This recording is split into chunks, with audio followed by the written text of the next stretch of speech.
This is the reading for day 112 of the year 2022. The date is August 22nd, 2022.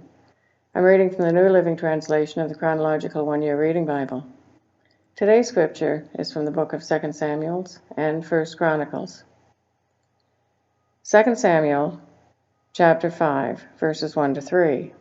Heading, David becomes king of all Israel. Then all the tribes of Israel went to David at Hebron and told him, "We are your own flesh and blood. In the past, when Saul was our king, you were the one who really led the forces of Israel. And the Lord told you, 'You will be the shepherd of my people Israel. You will be Israel's leader.' So here at Hebron, King David made a covenant before the Lord with all the elders of Israel, and they anointed him king of Israel." 1 Chronicles chapter 11, verses 1 to 3. Heading, David becomes king of all Israel. Then all Israel gathered before David at Hebron and told him, "We are your own flesh and blood. In the past, even when Saul was king, you were the one who really led the forces of Israel. And the Lord your God told you, 'You will be the shepherd of my people Israel. You will be the leader of my people Israel.'" So there at Hebron, David made a covenant before the Lord with all the elders of Israel, and they anointed him king of Israel, just as the Lord had promised through Samuel. 1 Chronicles chapter 12, verses 23 to 40. These are the numbers of armed warriors who joined David at Hebron. They were all eager to see David become king instead of Saul, just as the Lord had promised.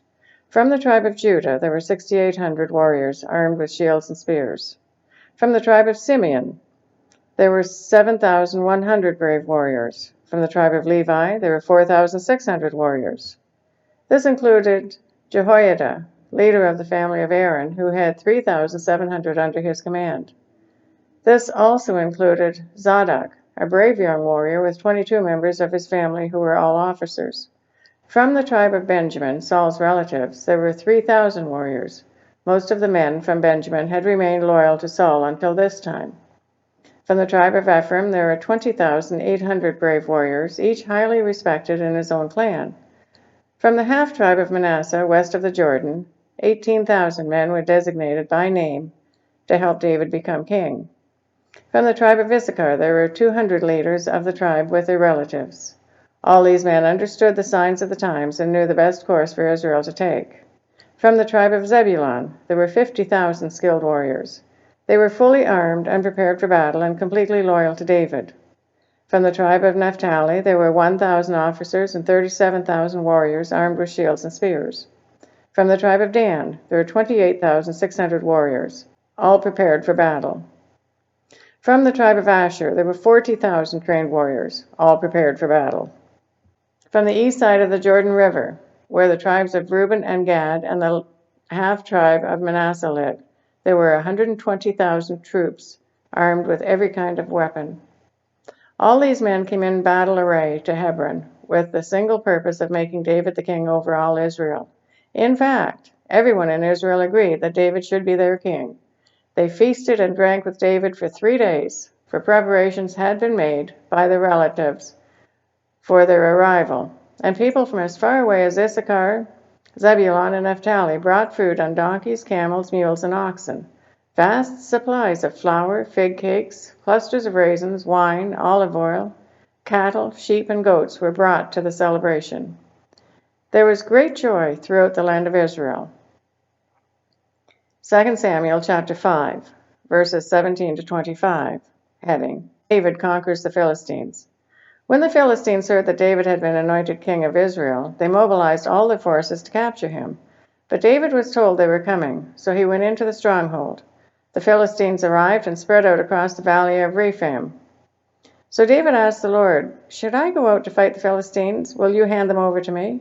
The Lord replied to David, "Yes, go ahead. I will certainly hand them over to you." So David went to Baal-perazim and defeated the Philistines there. "The Lord did it," David exclaimed. "He burst through my enemies like a raging flood."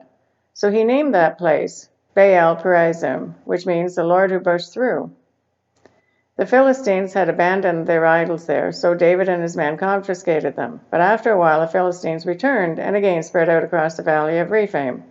And again David asked the Lord what to do. "Do not attack them straight on," the Lord replied. "Instead, circle around behind and attack them near the poplar trees. When you hear a sound like marching feet on the tops of the poplar trees, be on the alert. That will be the signal that the Lord is moving ahead of you to strike down the Philistine army." So David did what the Lord commanded, and he struck down the Philistines all the way from Gibeon to Gezer.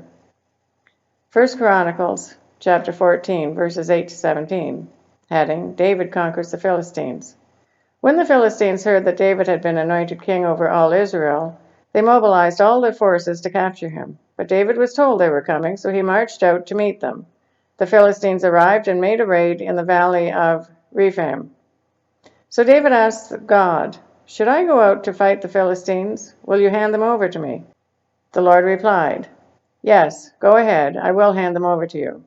So David and his troops went up to Baal Perazim and defeated the Philistines there. "God did it," David exclaimed. "He used me to burst through my enemies like a raging flood." So they named that place Baal Perazim, which means the Lord who burst through. The Philistines had abandoned their gods there, so David gave orders to burn them. But after a while the Philistines returned and raided the valley again. And once again David asked God what to do. "Do not attack them straight on," God replied. "Instead, circle around behind and attack them near the poplar trees. When you hear a sound like marching feet on the tops of the poplar trees, go out and attack. That will be the signal that God is moving ahead of you to strike down the Philistine army." So David did what God commanded, and they struck down the Philistine army all the way from Gibeon to Gezer. So David's fame spread everywhere, and the Lord caused all the nations to fear David.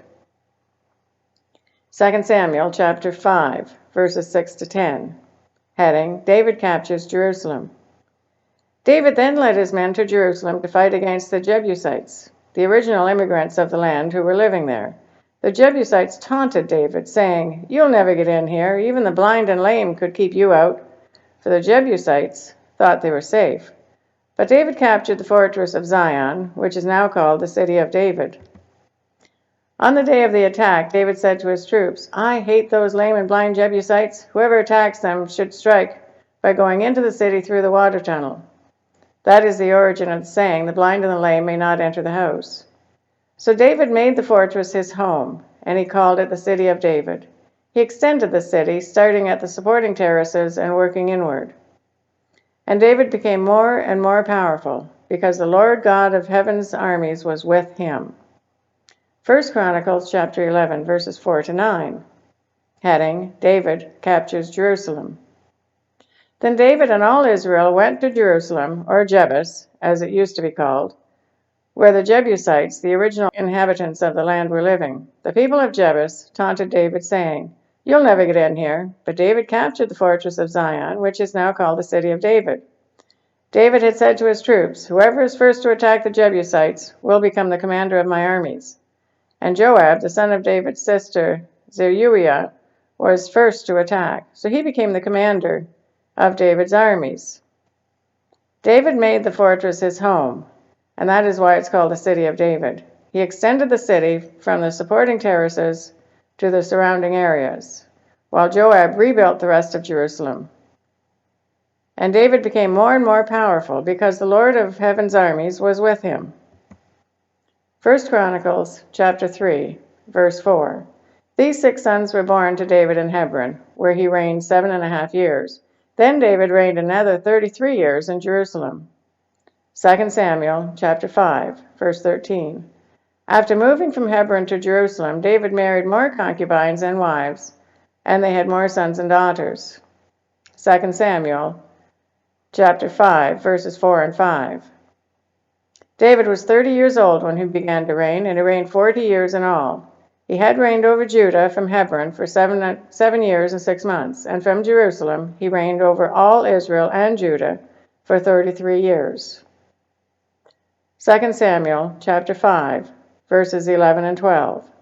Then King Hiram of Tyre sent messengers to David along with cedar timber and carpenters and stonemasons, and they built David a palace. And David realized that the Lord had confirmed him as king over Israel, and had blessed his kingdom for the sake of his people Israel. 1 Chronicles chapter 14, verses 1 and 2. Heading, David's Palace and Family. Then King Hiram of Tyre sent messengers to David, along with cedar timber and stonemasons and carpenters, to build him a palace. And David realized that the Lord had confirmed him as king over Israel and had greatly blessed his kingdom for the sake of his people Israel. 1 Chronicles chapter 13, verses 1 to 5. Heading, David attempts to move the ark. David consulted with all his officials, including the generals and captains of his army. Then he addressed the entire assembly of Israel as follows: If you approve, and if it is the will of the Lord our God, let us send messengers to all the Israelites throughout the land, including the priests and Levites in their towns and pasture lands. Let us invite them to come and join us. It is time to bring back the ark of our God, for we neglected it during the reign of Saul. The whole assembly agreed to this, for the people could see it was the right thing to do.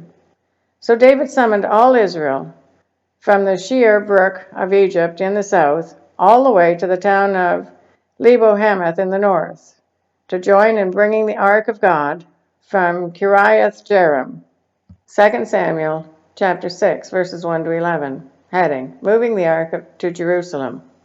Then David again gathered all the elite troops of Israel, 30,000 in all. He led them to Baalah of Judah to bring back the ark of God, which bears the name of the Lord of heaven's armies, who is enthroned between the cherubim. They placed the ark of God on a new cart and brought it from Abinadab's house, which was on a hill. Uzzah and Ahio, Abinadab's sons, were guiding the cart that carried the ark of God. Ahio walked in front of the ark. David and all the people of Israel were celebrating before the Lord, singing songs and playing all kinds of musical instruments, lyres, harps, castanets, and cymbals. But when they arrived at the threshing floor of Nacon, the oxen stumbled, and Uzzah reached out his hand and steadied the ark of God. Then the Lord's anger was roused against Uzzah, and God struck him dead because of this. So Uzzah died right there beside the ark of God. David was angry because the Lord's anger had burst out against Uzzah. He named that place Perezuah, which means to burst out against Uzzah, as it is still called today. David was now afraid of the Lord, and he asked, How can I ever bring the ark of the Lord back into my care? So David decided not to move the ark of the Lord into the city of David. Instead, he took it to the house of Obed-Edom of Gath. The ark of the Lord remained there in Obed-Edom's house for 3 months, and the Lord blessed Obed-Edom and his entire household. 1 Chronicles chapter 13, verses 6 to 14. Then David and all Israel went to Baalah of Judah, also called Kiriath-Jearim, to bring back the ark of God, which bears the name of the Lord, who is enthroned between the cherubim. They placed the ark of God on a new cart and brought it from Abinadab's house. Uzzah and Ahio were guiding the cart. David and all Israel were celebrating before God with all their might, singing songs and playing all kinds of musical instruments, lyres, harps, tambourines, cymbals, and trumpets. But when they arrived at the threshing floor of Nacon, the oxen stumbled, and Uzzah reached out his hand to steady the ark. Then the Lord's anger was roused against Uzzah, and he struck him dead because he had laid his hand on the ark. So Uzzah died there in the presence of God. David was angry because the Lord's anger had burst out against Uzzah. He named the place Perezuah, which means to burst out against Uzzah, as it is still called today. David was now afraid of God, and he asked, How can I ever bring the ark of God back into my care? So David did not move the ark into the city of David. Instead, he took it to the house of Obed-Edom of Gath. The ark of God remained there in Obed-Edom's house for 3 months, and the Lord blessed the household of Obed-Edom and everything he owned. That is the reading for day 112 of the year 2022.